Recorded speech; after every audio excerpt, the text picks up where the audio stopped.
जय गुरुदेव। उपासना समर्पण योग डे 9।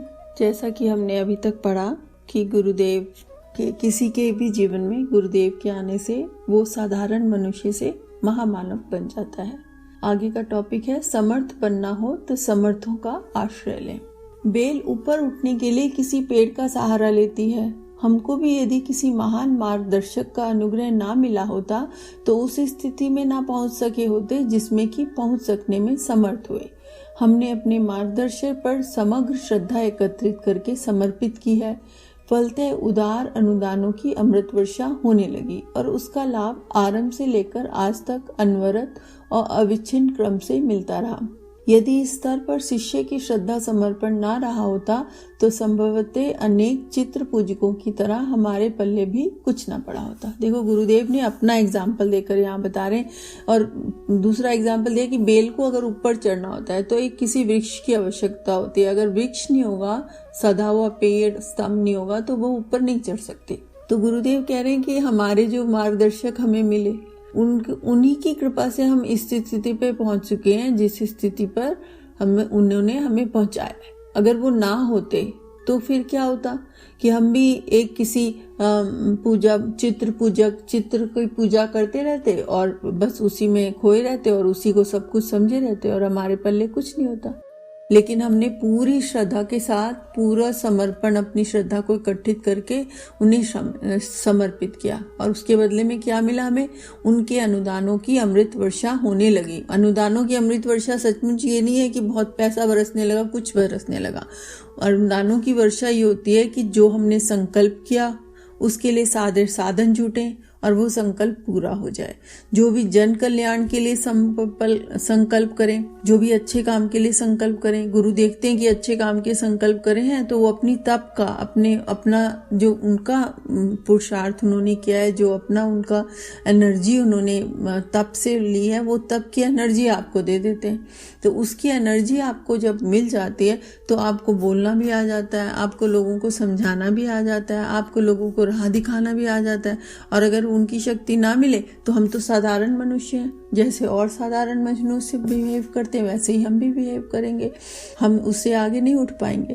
तो जब हम आज जैसे हम अपनी बात लें कि हम जब गुरुदेव से नहीं मिले थे तो हम क्या थे? साधारण अपने घर का कामकाज किया, अपने घर में जो भी जरूरत थी वो करा, बाकी आराम किया, टीवी देखा, समय वेस्ट किया, जीवन यूं ही चला जा रहा था। कोई हमारे जीवन में इच्छा नहीं थी और उस पर भारी असंतोष, भारी झगड़ा अपने मन से, भारी झगड़ा परिवार वालों से, हर रोज की लड़ाई झगड़ा, ये ऐसा आपने नहीं किया, ऐसा उसने नहीं किया, ऐसा बुराई बढ़ाई सब करते थे।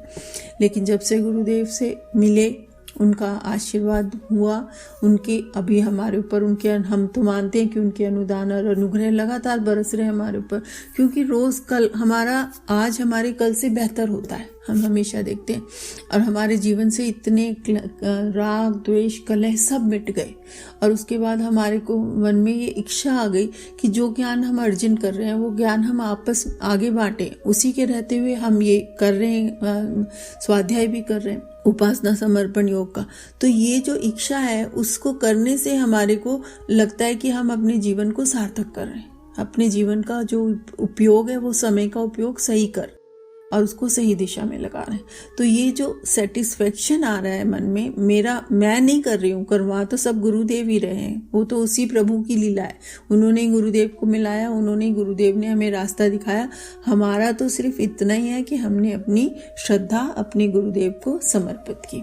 रामकृष्ण परमहंस का तथाकथित अनगणित शिष्य थे, सभी को वो आशीर्वाद भी देते थे, पर जिन्हें निहाल कर दिया वे एक ही थे, विवेकानंद। एक के साथ पक्षपात, अन्यों के साथ उपेक्षा का आरोप यहाँ नहीं लगा सकते। तो देखो, हम जानते हैं कि रामकृष्ण परमहंस के इतने सारे थे, लेकिन सबसे ज्यादा आगे कौन बढ़ पाए? विवेकानंद बढ़ पाए। अब आप कहो कि ये तो गलत बात, परमहंस ने देखो पक्षपात किया, सिर्फ विवेकानंद को सब कुछ दिया और आगे बढ़ाया और बाकी शिष्यों को उतना ध्यान नहीं दिया। नहीं, ये गलत बात है। यहाँ पर इसका हमें समझना चाहिए कि गहराई में जाके ऐसा हुआ क्यों। ऐसा इसलिए हुआ कि विवेकानंद का जो समर्पण था वैसा समर्पण अन्य शिष्यों का होते हुए भी नहीं था, उतना बराबर का नहीं था। विवेकानंद के लिए जीवन में कुछ नहीं रह गया था।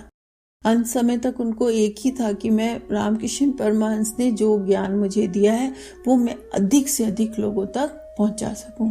गड्ढा जितना गहरा होता है उतना ही वर्षा का जल उसमें जमा हो जाता है। ऊंचे टीले और चट्टानों पर घनघोर वर्षा का भी कोई प्रभाव नहीं पड़ता। वे रुके और प्यासे के प्यासे रह जाते हैं।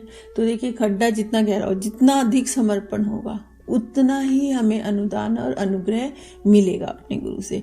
हमारा समर्पण कम होगा और हम अपनी ऐंठ में खड़े रहें कि गुरुदेव ने मुझे सिखा दिया, अब तो मुझे सब कुछ आ गया।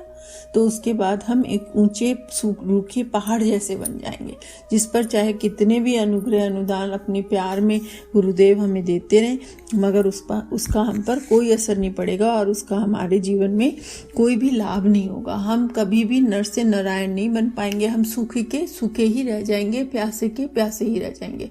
अध्यात्म क्षेत्र में देवता की, सिद्ध पुरुषों की सामर्थ्य का जितना महत्व है, उससे अधिक शिष्य की श्रद्धा का है। देखिए, यहाँ पर गुरुदेव बिल्कुल क्लियर बोल रहे हैं कि सबसे ज्यादा अधिक महत्व शिष्य की श्रद्धा का है। अगर हम श्रद्धा से नहीं जाएंगे गुरुदेव, तो कोई हमें क्यों देगा हमें कोई अपना? क्योंकि उन्होंने तो इतनी तप शक्ति से अर्जित किया है, वो ऐसे बेकार में तो नहीं मान। आप किसी को भी कुछ देना चाहते हैं, पिता अपने बच्चों को देखता है किस बच्चे को दूं जिसमें सामर्थ्य है कि वो इसको संभाल सकेगा। जब कोई भी और है, जैसे कि डॉक्टरी सिखाने वाला है, तो वो उस स्टूडेंट को अच्छे से सिखाता है जिसकी इसमें रुचि होती है, जो सीखना चाहता है। तो जिसमें श्रद्धा अच्छी होती है, जिसमें समर्पण अच्छा होता है, वो हमेशा अधिक पा लेता है। ये श्रद्धा का ही चमत्कार है कि एकलव्य ने मिट्टी की प्रतिमा के माध्यम से द्रोणाचार्य से पूरी धनुर्विद्या सीख ली, जो कि दुर्योधन और कौरवों का पूरा परिवार जाकर भी उनके समक्ष रहकर भी ना सीख पाया। आत्मिक प्रगति में इसको आधारभूत कारण मानते हैं। मंत्र इसी के आधार पर फलित होते हैं। श्रद्धा के लिए बोल रहे हैं कि आत्मिक प्रगति में श्रद्धा को ही सबसे बड़ा आधार मानते हैं। श्रद्धा, समर्पण ही सबसे बड़ा ऐसा आधार है जिसके द्वारा आप अपनी आत्मिक प्रगति कर सकते हैं। जो इंसान ऐठा रहेगा, जो इंसान में समर्पण नहीं होगा, और जो इंसान में जिससे हम सीखने गए हैं उसके प्रति श्रद्धा ही नहीं है कि हमें कुछ सिखा सकता है, तो हम क्या सीखेंगे? पहले ही हमने अभिमान में, अहंकार में आके अपनी जो दरवाजे और खिड़कियां सब बंद कर रखी हैं, उसमें से कोई ज्ञान प्रवाह ही नहीं होगा। अपना समय हम भी बर्बाद कर रहे हैं। और गुरु तो समझ जाता है। गुरु तो एक बार आंख आपके ऊपर उठा के देख लेता है, वो समझ जाता है कि मेरा शिष्य कैसा है, और फिर वो उसको समझने के बाद वो कोशिश जरूर करता है कि शिष्य सही रास्ते पे आ सके, पर नहीं आ सकता है तो वो शिष्य को ज्यादा अनुग्रह अनुदान दे भी नहीं सकता है, क्योंकि उसको देने से उसका कोई फायदा ही नहीं है। अगर आप एक कहानी दीदी सिखाती है कि अगर आपने किसी को अनपढ़ गंवार को लैपटॉप दे दिया, तो वो तो ये सोचेगा बड़ी अच्छा सा है, ये सखत सा है, और लाओ इसमें हम सब्जी काट लेते हैं, इसके ऊपर रखकर बड़ी अच्छी सब्जी कट जाएगी हमारी, क्योंकि उसको उस लैपटॉप की कीमत ही नहीं पता है। तो उसमें उसको इसी तरह अगर गुरुदेव के किसी ने हमको धक्का मार के किसी के सामने खड़ा भी कर दिया, किसी सुयोग गुरु के सामने, तो लेकिन अगर हमारी श्रद्धा ही नहीं है, समर्पण ही नहीं है, तो हमारे तो जैसे होता है ना, अंधा चला गया, गुरुदेव के सामने अंधा चला गया, उसको दिख ही नहीं रहा कि हम जिसके सामने खड़े हैं उसकी क्या वैल्यू है, वो क्या गेन कर सकते हैं। तो इसलिए श्रद्धा को आधार माना गया है, और श्रद्धा का ही चमत्कार है कि सब हमें आत्मिक प्रगति होती है। आत्मिक प्रगति को इसका आधारभूत कारण मंत्र भी इसी आधार पर, आप श्रद्धा से मंत्र पढ़ेंगे तो फलित होगा। गायत्री मंत्र आप दिन में 1000 बार कर लें, लेकिन ध्यान इधर उधर पलटता रहे तो कोई फायदा नहीं। श्रद्धा से उसके एक एक शब्द पर ध्यान दे, और उस एक एक शब्द पे जो प्रार्थना की गई हो, भगवान से जुड़कर उस प्रार्थना को कहें कि वो प्रार्थना मैं प्रभु आपसे कर रहा हूँ। इस श्रद्धा के साथ जुड़ेंगे तो मंत्र भी फलित होता है। देवता इसी सीढ़ी के सारे स्वर्ग से उतरकर साधक के जीवन में प्रवेश करके कृत्य बनाते हैं। जो मंत्रों को बता रहे हैं यहाँ पर कि देवता लोग जो होते हैं, अगर आप मंत्र पढ़ें, जैसे ओम नमः शिवाय का मंत्र पढ़ें, तो जब पढ़ें तो उस समय ये ध्यान में रहे कि हम जो ये मंत्र पढ़ रहे हैं, जो शब्द हमारे मुंह से निकल रहे हैं, वो शब्द जाकर मेरे इष्ट, मेरे महादेव के चरणों में गिर रहे हैं, उनको स्पर्श कर रहे हैं, और मेरे को उनके स्पर्श के कारण मेरे शरीर में उनकी एनर्जी का प्रभाव है। ये भावना करते रहें, ये भावना करते करते इस मंत्र को पढ़ते रहेंगे तो आप ज़रूर उनसे कनेक्ट हो। इधर उधर कहीं नहीं जाना, बस इसी को ध्यान में लगाए रखना है।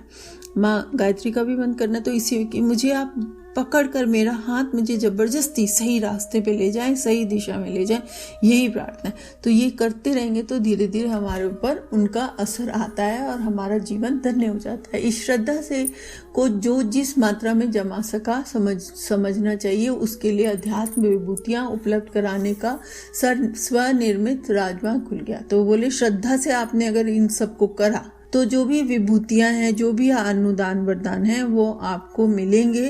और आपने किसी और ने नहीं, आपने खुद ने ही ये राजमार्ग निर्मित किया अपने लिए कि मैं इस रास्ते में चलूंगा और इस रास्ते में सफल होऊंगा। तो ये खुद का बनाया हुआ मार्ग है, कोई और नहीं बनाता। हमारी श्रद्धा ही ये मार्ग बनाती है कि हमें गुरु अपनाता है और अपना आशीर्वाद देता है, जिससे कि हम आगे इन विभूतियों को पा सके और इस मार्ग पर चल सके। विभूतियां क्या होती हैं? विभूतियां असलियत में ये होती हैं कि जिसमें हमारे अंदर वो शक्ति आ जाती है कि हम परमार्थ का काम कर सकते हैं। वो साहस आ जाता है कि हम अन्याय नहीं देखते हैं, अन्याय के खिलाफ खड़ा होते हैं। वो परिष्कार आ जाता है कि अपनी ज़रूरत को जितना चाहिए उतना रखकर बाकी समाज को वापस लौटा दें, क्योंकि समाज ने से ही हम बहुत कुछ पा रहे हैं। तो इसलिए ये आ जाता है।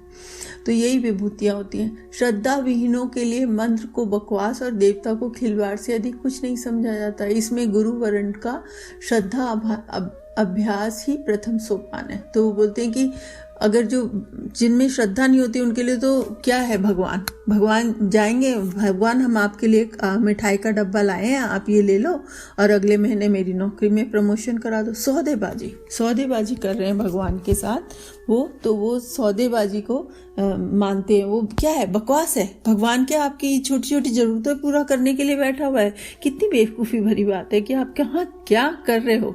जो इंसान आपके जीवन का प्रकाश आपको दे सकता है, उससे आप एक कार मांग रहे हो, एक मकान मांग, जो आपके साथ जाने भी नहीं है, उसके पीछे आप पड़े हो। मतलब कितना सोचो अगर ध्यान से तो कितनी बड़ी बेवकूफ़ी लगती है ये मांगना।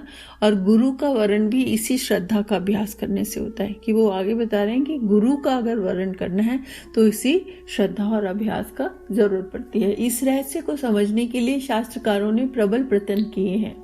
यहाँ तक कि गुरु को गोविंद से भी बढ़कर माना है। उसे ब्रह्मा विष्णु महेश की उपमा दी है। इतने पर ही क्यों उसके लिए उत्साह नहीं उठता? इसका एक ही कारण है कि वैसे समर्थ व्यक्तियों का आज एक प्रकार से सर्वथा अभाव हो ही चला है जिसे गुरु वरण किया जा सके। तो बोल रहे हैं कि ये इस रहस्य को इतिहासकारों ने, शास्त्रकारों ने, सबने माना है और हम प्रत्यक्ष भी देख रहे हैं। गांधी जी का उदाहरण दिया हमने, प्रत्यक्ष भी देख रहे हैं, अपने जीवन में देख रहे हैं कि जिन्होंने अच्छे से गुरु को माना, उससे श्रद्धा समर्पण की, वो हमेशा महान असामान्य से सामान्य व्यक्ति, सामान्य से असामान्य व्यक्ति बन गए। तो यहाँ इसके लिए गुरुदेव बता रहे हैं कि गुरु को किसकी उपमा दी गई है? गुरु को ब्रह्मा विष्णु महेश जैसी। मैंने तो अभी बताया कुछ लास्ट में कि गुरु गोविंद दो खड़े काको लागे पाए, बलहारी गुरु आपने गोविंद दियो मिलाए। कि गुरु को तो गोविंद भगवान से भी ऊंची उपमा दी गई है। तो इसके लिए और मगर आजकल ये सब जानने के बाद भी, समझने के बाद भी अगर हमारा गुरु को अपनाने का उत्साह ना बन पड़े तो उसका क्या कारण हो सकता है? उसका बस एक ही कारण है कि गुरु को खोजना, गुरु को पाना कठिन हो गया है। कठिन क्यों हो गया है? कि ऐसे समर्थ व्यक्ति आजकल विश्व में बहुत इनका अभाव हो गया है और लोग दिखावे वाले ज्यादा हैं, झूठे मूठे ज्यादा हैं और असली वाले बहुत कम हैं, जो कि सामने आते ही नहीं है। बहुत मुश्किल से ढूंढने पे मिलते हैं, बहुत श्रद्धा भाव जगाओ तब मिलते हैं। तो ऐसे गुरु को वरण करने के लिए जो मन ललायत हो सके, ऐसे गुरु अभी दुनिया में इनका अभाव हो गया है। तो हमें ये प्रार्थना करनी चाहिए भगवान से कि हे भगवान, ऐसे गुरुओं को भेजो कि जिससे जो भी संस्कृति का पतन हुआ है वो संस्कृति का उत्थान फिर से हो सके। हम सभी जानते हैं कि 10वां अवतार, कल की अवतार आने वाला है और ज़रूर ऐसे महानुभव आएंगे और शीघ्र ही सबको मौका मिलेगा कि उनको एक हमने तो श्री राम शर्मा जी को, आचार्य को अपना गुरु माना है और उनके गुरु मानने से हमारे जीवन में बहुत ही कहते हैं कि लाभ हुआ है। हमको लाभ ऐसे नहीं सोचना चाहिए कि लाभ मुझे मॉनिटरी लाभ हुआ है या नौकरी में लाभ हुआ है, मतलब मैं समझती हूँ कि मेरी आत्मिक प्रगति में लाभ। गुरु से मिलने का एक ही ध्येय होना चाहिए कि हमारी आत्मिक प्रगति में हम आगे बढ़ सकें। भौतिक प्रगति में तो इंसान अपने पुरुषार्थ से बढ़ सकता है और अपना बुरी तरह से गलत कार्य करके भी बढ़ सकता है, लेकिन आत्मिक जिसकी प्रगति होती है वही असली प्रगति होती है, वही हमारे जीवन का लक्ष्य होना चाहिए और जीवन को आगे बढ़ाने का। तो इसलिए आज का स्वाध्याय हम यही रोकते हैं। सबको प्रार्थना करते हैं ऐसा गुरु मिले जो उनकी आत्मिक प्रगति में उनकी सहायता करे, उनको आगे बढ़ने में उनकी मदद करे। माँ गायत्री का आशीर्वाद। आइए गायत्री मंत्र। ओम भूर्भुवः स्वः तत्सवितुर्वरेण्यं भर्गो देवस्य धीमहि धियो यो नः प्रचोदयात्। जय गुरुदेव।